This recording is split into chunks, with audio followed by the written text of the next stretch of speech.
Australian companies are looking at markets in overseas because the market here in South Australia is too small, or it's only got a finite size. And so for companies to grow, they need to look to other markets, whether that's interstate, whether that's overseas, it doesn't matter, but they're looking for that growth into those new markets where there is increased funding availability.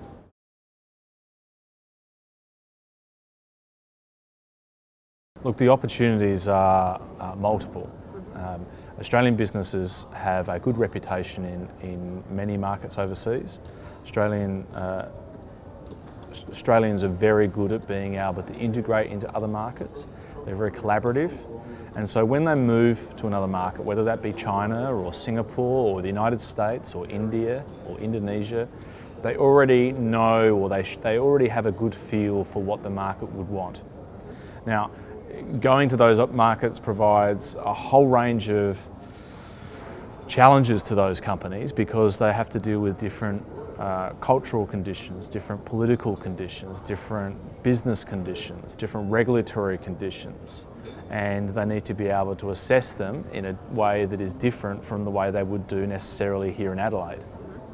Now, that doesn't mean it's not possible to achieve those opportunities, but it means they need to think about it strategically from the start. And if they do that, they put themselves in a good position to be able to take advantage of these opportunities that are rapidly emerging.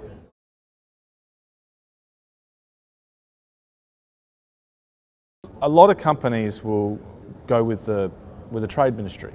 So you might have the state trade minister or the federal trade minister or Austrade or the state government will go on a trade mission to China or to Indonesia or to India or the United States or the Middle East or Japan. And they'll go along those missions and they'll be able to be with the minister and the government when they start to open some of these doors. The challenge for the companies here in Australia is to be able to understand that the door is open or ajar or slightly open for this short period of time, and they need to be able to drive on through that door and take advantage of the opportunities. Now, because we have that external approach that's always been the case in Australia, we've always sought to do things outside. We've always had to go and find those opportunities abroad because of our isolation. It means that we're ready to do that. We do it much more than many countries around the world do, more than European countries do. We do it more than perhaps South American and other Asian economies do. And so we're already in these markets quite readily. So for those companies who are following or going alongside those missions, they have the door open. And when the door's open, they then have a starting point. But it is only the start of the journey into international markets and export development.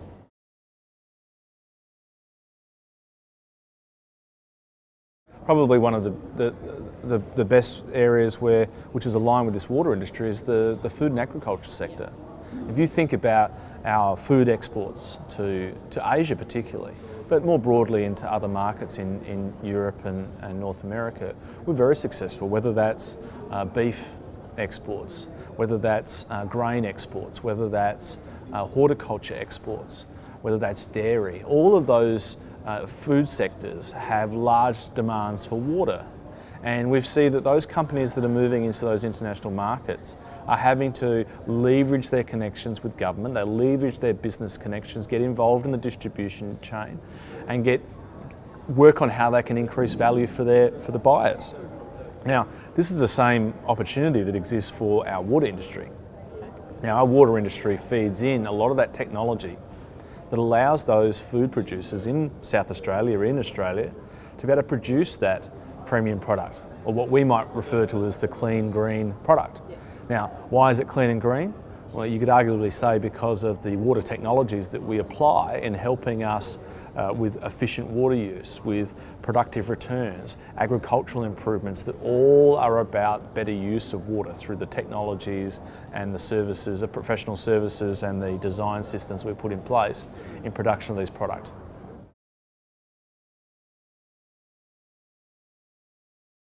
The export markets for Australian firms should keep to increase. And we should be looking to increase our exports because the market opportunity in Asia particularly is huge. It's not just about the number of people, So a market like Singapore, which has only got 5 million people, arguably has a larger opportunity for some companies in South Australia than a market like China, which has 1.4 billion people. Now you might say, why is that? Well, because the level of development that Singapore has is greater than where China has. And they don't have enough internal companies to be able to develop some of these opportunities, and so we should be taking advantage of that. Now, in order for us to take advantage of that, you'll find that's part of the reason why the state government is looking at establishing those trade offices in some of these regional areas, like Kuala Lumpur in Malaysia, like in Japan, like in Shanghai, like in Dubai. They link with our freight routes, they link with our flight path routes, they link with our major trading partners, and they allow us to leverage our current exposure in those markets with new, innovative technologies, and the water industry is one of those areas where we have great strengths. And the next challenge is for us to start to implement that in those markets where there's increased money. If we can increase our exports to those markets, the companies in South Australia are able to grow their businesses. They effectively gain investment in their business here. You find increased numbers of jobs created. You find increased innovation opportunities for those companies because they find and see new ways of using their products. New products will emerge and it makes them more competitive. As you get to that point, it means that overall it's a great outcome for both the state and also for those companies. But if they don't drive ahead and have a strategic approach to the markets, it won't be as fast, it won't be as successful as what it could be.